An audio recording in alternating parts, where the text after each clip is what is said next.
할렐루야. 오늘도 예배로 하루를 시작하시는 성도님들을 주님의 이름으로 축복합니다. 찬송가 342장 함께 부르시면서 4월 21일 화요일 새벽 예배를 시작하겠습니다.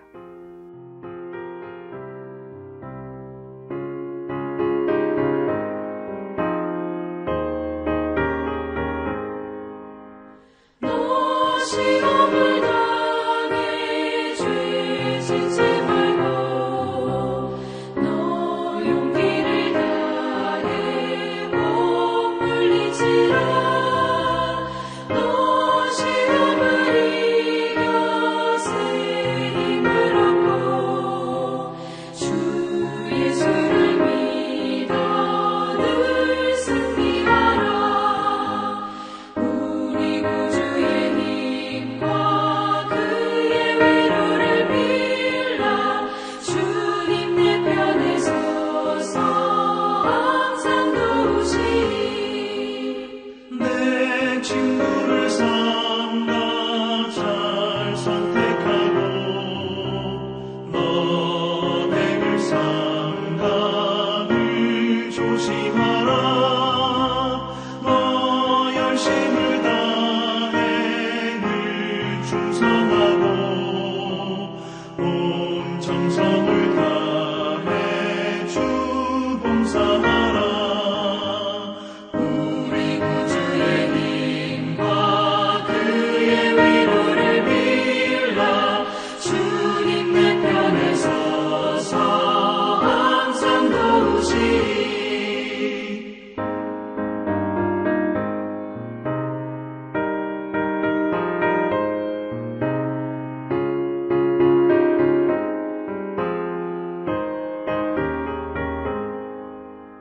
잘 이기는 자는 상 받으리니 너 낙심치 말고 늘 전진하라.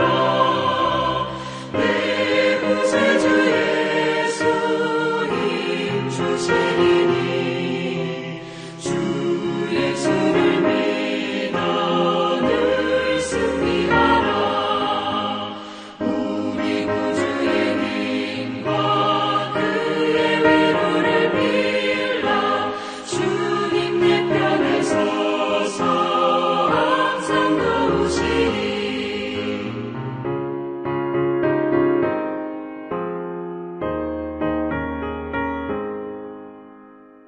오늘은 한국교회와 다음 세대들을 위해 기도하기 원합니다. 특별히 우리의 자녀들, 다음 세대들이 교회를 떠나고 있습니다.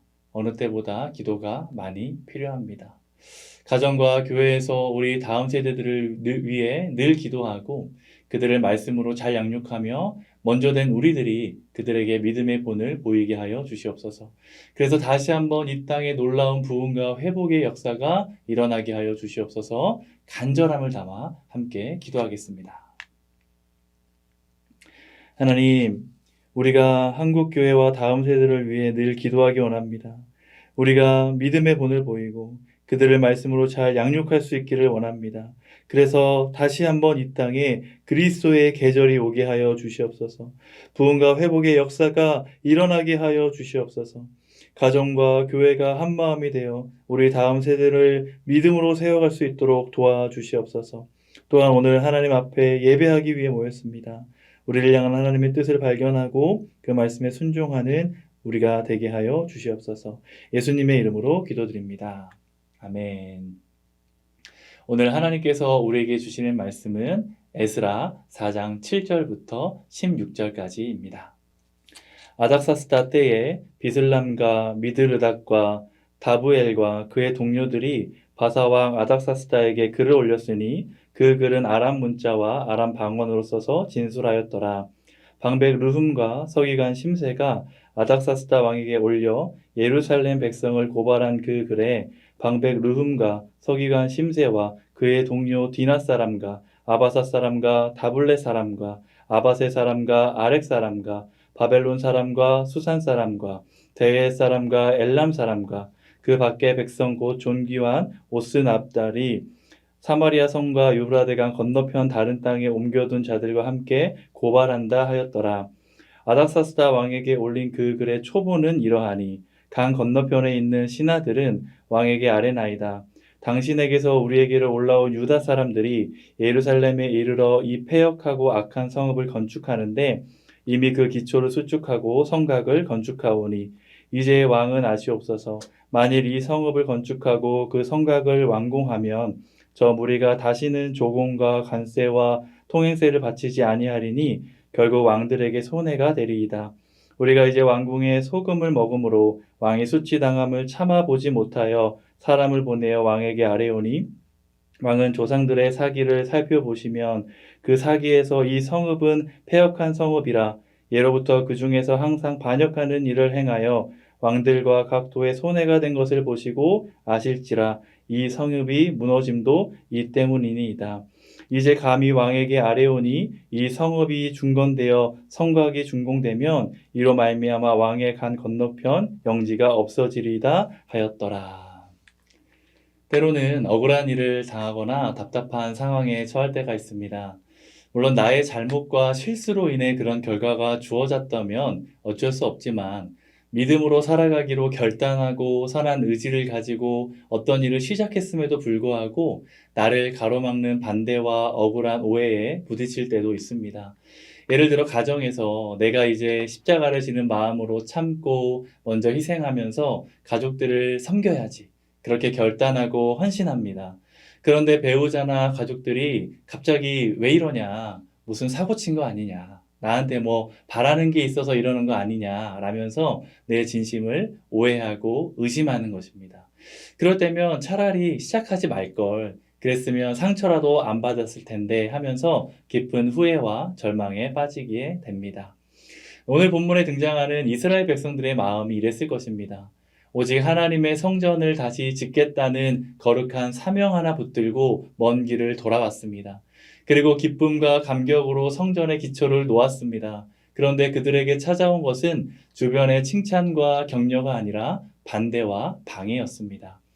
오늘 이 시간 우리가 믿음으로 살려고 할 때 찾아오는 세상의 방해와 거절 앞에서 우리는 어떻게 반응해야 하는지, 그리고 이 답답하고 억울한 상황 속에 숨겨진 하나님의 뜻과 계획이 무엇인지 발견하는 시간이 될 수 있기를 바랍니다. 먼저 7절 말씀을 읽겠습니다. 아닥사스다 때에 비슬람과 미드르닥과 다부엘과 그의 동료들이 바사왕 아닥사스다에게 글을 올렸으니 그 글은 아람 문자와 아람 방언으로 써서 진술하였더라. 이 한 구절 안에는 이스라엘을 대적하는 자들의 치밀함이 담겨 있습니다. 이들은 이스라엘이 성전을 짓고 무너진 예루살렘 성벽을 재건하는 것을 기뻐하지 않았습니다. 그래서 바사 제국의 최고 권력자인 아닥사스다 왕에게 고발장을 보냅니다. 그런데 이 고발장은 한두 사람이 쓴 게 아닙니다. 8절부터 10절 말씀을 보면 이 고발장을 쓴 사람들의 이름과 출신이 기록되어 있습니다. 르흠, 심세, 디나 사람, 아바사 사람, 바벨로 사람 등등 수많은 민족과 이름들이 등장합니다. 여러분, 왜 성경은 이 이름들을 다 기록해 두었을까요? 그것은 이방 세력들이 얼마나 연합해서 집요하게 하나님의 일을 방해하고 있는지를 보여주기 위함입니다. 평소에는 서로 사이도 안 좋고 이익을 다투던 사람들이 하나님의 백성을 무너뜨리고 성전 건축을 가로막는 일에는 한마음과 한뜻이 되었습니다. 그리고 그 당시 세계 공용어였던 아람어로 고발하는 글을 써서 왕에게 보냅니다. 여기서 기억해야 할 중요한 영적 원리는 우리가 아무것도 하지 않으면 마귀도 아무것도 하지 않는다는 것입니다. 우리가 세상과 적당히 타협하고 기도하지 않고 주저앉아 있으면 마귀도 굳이 우리를 건드리지 않습니다. 그러나 우리가 이제 말씀대로 살아야지, 내가 우리 가정을 믿음으로 세워야지 하고 거룩한 걸음을 내딛는 순간 마귀도 일하기 시작합니다. 어떻게든 우리를 하나님에게서 멀어지게 하고 시험에 들게 만듭니다. 혹시 지금 믿음과 선한 마음으로 무엇인가 시작했는데 예상치 못한 반대와 방해에 부딪히셨습니까? 낙심하지 마시기 바랍니다. 그 방해는 여러분이 지금 영적으로 올바른 길을 가고 있다는 증거인 줄 믿습니다. 이제 대적자들이 왕에게 보낸 편지에 어떤 내용들이 적혀 있는지 살펴보겠습니다. 12절과 13절 말씀입니다. 왕에게 아뢰나이다. 당신에게서 우리에게로 올라온 유다 사람들이 예루살렘에 이르러 이 패역하고 악한 성읍을 건축하는데 이미 그 기초를 수축하고 성곽을 건축하오니 이제 왕은 아시옵소서. 만일 이 성읍을 건축하고 그 성곽을 완공하면 점 우리가 다시는 조공과 관세와 통행세를 바치지 아니하리니 결국 왕들에게 손해가 되리이다. 이 편지의 내용을 보면 교묘하게 진실을 왜곡하고 있습니다. 대적자들은 이스라엘 백성들이 성전을 짓고 있다고 말하지 않습니다. 그들은 예루살렘을 가리켜 패역하고 악한 성읍이라고 부릅니다. 그리고 왕이 가장 민감하게 반응할 만한 돈 문제를 건드립니다. 저들이 성읍을 건축하고 그 성곽을 완공하면 더 이상 조공과 세금을 바치지 않을 것입니다. 그러면 왕의 재정에 큰 손해가 올 것입니다. 이스라엘 백성들은 하나님이 주신 마음의 감동으로 예배를 회복하기 위해 성벽을 쌓으려고 했던 것인데 대적자들은 그 순수한 신앙의 동기와 행동을 왜곡합니다. 이스라엘 백성들은 국가에 금전적 손해를 끼치려는 이기적인 사람들로 만들어 버렸습니다. 우리가 살아가는 이 시대도 마찬가지입니다. 우리가 믿음을 지키며 살아가려고 할 때 이러한 오해를 받는 경우가 있습니다. 우리 믿음의 결단을 사람들에게 손해를 끼치는 행동으로 왜곡해 버립니다. 그러니까 너도 적당히 타협하라는 것입니다. 주변 사람들에게 피해 주지 말고 다른 사람들까지 부담 주면서 신앙생활하지 말고 적당히 하라는 것입니다. 이렇게 나의 순수한 믿음이 왜곡되고 오히려 남에게 피해를 주는 사람으로 오해를 받을 때 우리는 깊은 좌절감과 상처를 받게 됩니다. 그러나 세상이 내 믿음을 오해하고 내 선한 의도를 왜곡할 때 인내를 넘어서 이 막막한 상황 속에서도 일하시는 하나님을 향한 믿음과 기대를 가지시기 바랍니다. 예수님도 십자가에 달리실 때 황제에게 반역하는 자라는 거짓말로 인해 억울하게 돌아가셨습니다. 그러나 하나님은 그 억울하고 비참한 십자가를 온 인류를 구원하는 승리로 바꾸셨습니다.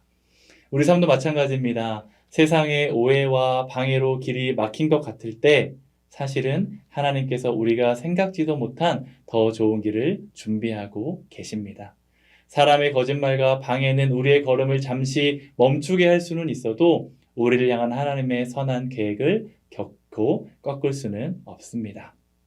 이 사실을 기억하시고 사람들의 시선에 흔들려 타협하지 말고 모든 것을 선하게 바꾸실 하나님을 기대하며 믿음의 길을 걸어가는 저와 여러분 될 수 있기를 바랍니다. 이제 14절 말씀을 보겠습니다. 우리가 이제 왕궁의 소금을 먹음으로 왕이 수치당함을 참아보지 못하여 사람을 보내어 왕에게 아뢰오니. 여기서 왕궁의 소금을 먹는다는 표현은 쉽게 말하면 우리는 왕이 주시는 월급을 받고 일하는 사람들입니다 라는 뜻입니다. 당시에는 소금이 아주 귀해서 군인이나 관리들에게 월급 대신 소금을 주기도 했습니다. 이들은 편지에서 아주 당당하게 말합니다. 우리는 나라에서 월급을 받는 사람들인데 어떻게 우리 나라와 왕이 손해를 보는 것을 보고만 있겠습니까? 우리가 이렇게 고발하는 것은 우리 개인의 감정이나 욕심 때문이 아니라 오직 왕을 향한 충성심과 나라를 위하는 마음 때문입니다. 이 편지를 받은 아닥사스다 왕은 결국 마음이 흔들립니다. 그리고 성전과 성벽 건축을 중단하라는 명령을 내립니다. 이스라엘 백성들 입장에서 얼마나 마음이 아팠을까요? 하나님, 우리가 오직 예배를 회복하기 위해서 이 먼 곳까지 왔는데 어떻게 저들의 거짓말이 이렇게 쉽게 통과되도록 내버려 두십니까? 우리가 헌신한 결과가 결국 이것입니까? 에스라서를 쭉 읽어보면 이 거짓된 고발로 인해 성전 건축이 무려 16년 동안 멈추게 됩니다. 너무나 억울하고 절망적인 시간이었을 것입니다. 그러나 여러분, 이 멈춤은 결코 끝이 아니었습니다. 하나님은 이 16년이라는 멈춤의 시간 동안에도 여전히 일하고 계셨습니다. 눈에 보이는 성전 건물이 올라가는 것보다 이스라엘 백성들의 마음의 성전이 먼저 아름답게 세워지기를 기다리셨던 것입니다. 거센 반대와 억울함 속에서도 끝까지 하나님을 신뢰할 수 있는지 그 믿음의 그릇을 준비하는 시간이었습니다. 그리고 때가 되었을 때 하나님은 학개와 스가랴 선지자를 통해 백성들을 다시 깨우셨습니다. 이어지는 다리오 왕 때에는 상상도 못한 놀라운 일이 일어납니다. 이전에 성전 건축을 그렇게 방해했던 자들의 고발이 무색해질 만큼 오히려 바사 제국의 국고에서 성전 건축 비용을 지원해주는 놀라운 기적이 일어난 것입니다. 이것이 바로 하나님이 준비하신 더 좋은 길입니다. 세상의 방해가 잠시 우리를 멈추게 할 수는 있어도 온 우주의 왕이신 하나님의 뜻과 계획은 결코 꺾을 수 없습니다. 지금 당장 내 눈앞에 아닥사스다 왕의 조서처럼 내 앞길을 완전히 가로막고 내 삶을 중단시키는 선고가 내려졌습니까? 선한 의도로 헌신했던 가정과 직장에서 억울한 일을 당하고 답답한 벽에 부딪혀 모든 것이 끝난 것처럼 보이십니까? 세상은 우리에게 네 헌신은 실패했다, 끝났다, 네가 믿는 하나님은 무능하다라고 조롱할지 모릅니다. 그러나 하나님은 우리를 위해 새로운 일, 더 좋은 일을 준비하고 계심을 믿으시기 바랍니다. 그러므로 우리가 해야 할 일은 살아계신 하나님 앞으로 더욱 가까이 나아가는 것입니다. 하나님, 세상은 나를 오해하고 내 길을 가로막지만 주님은 내 중심을 아시는 줄 믿습니다. 내 힘으로는 저 거대한 세상의 오해를 풀 수 없지만 오직 살아계신 하나님께서 이 억울함을 선으로 바꾸어 주시옵소서. 이렇게 기도하는 저와 여러분 될 수 있기를 바랍니다. 이제 말씀을 맺겠습니다. 우리가 이 땅에서 믿음으로 살아가려고 할 때 마주하는 방해와 거절은 결코 이상한 일이 아닙니다. 그것은 영적 전쟁의 당연한 과정이며 내가 올바른 길을 가고 있다는 증거입니다. 세상은 아닥사스다 왕에게 보낸 편지처럼 끊임없이 우리를 방해하고 우리의 진심을 왜곡할 것입니다. 그러나 그 어떤 세상의 고발도 사람들의 따가운 시선도 주님을 향한 우리의 마음을 빼앗을 수는 없습니다. 세상의 방해가 거세다면 오히려 기뻐하시기 바랍니다.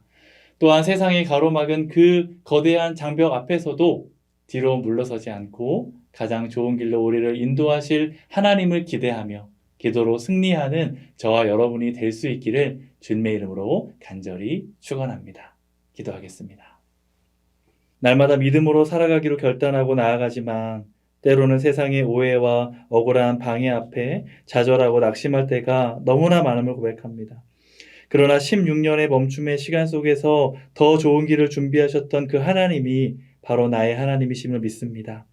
어떠한 상황과 환경 속에서도 흔들리거나 넘어지지 않고 우리와 함께 하시고 우리를 인도하시는 하나님을 바라보며 믿음으로 승리하는 우리 모든 ANC의 성도들이 되게 하여 주시옵소서. 예수님의 이름으로 기도드립니다. 아멘. 계속해서 각자의 기도 제목을 놓고 기도하는 시간을 갖겠습니다.